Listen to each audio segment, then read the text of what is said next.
Good morning and welcome as we continue our daily devotions looking at Paul's first letter to the Corinthians, the 8th chapter. Today we're looking at the entire chapter because all of it really holds together.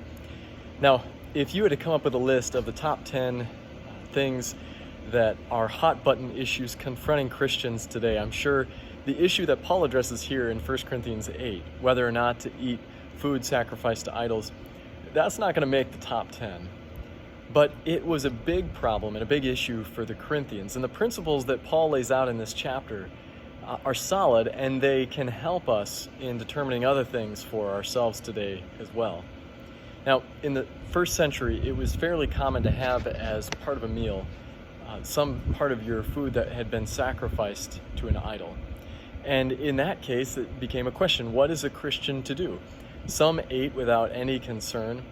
Others ate or saw others who were eating that, and they were scandalized. And Paul reminds the church of two things. Number one, idols are nothing. Number two, food sacrificed to an idol is just that, food.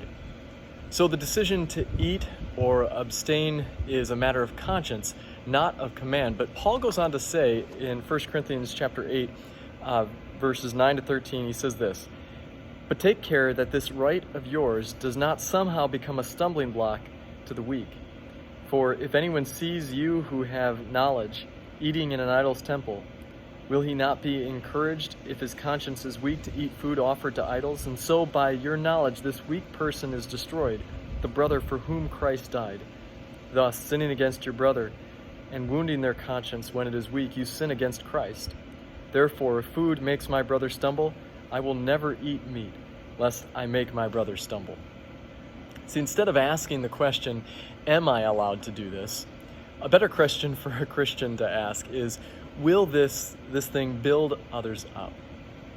When you put others first, as Christ put you first, you are using your freedom in a way that honors Jesus and doesn't cause others to stumble.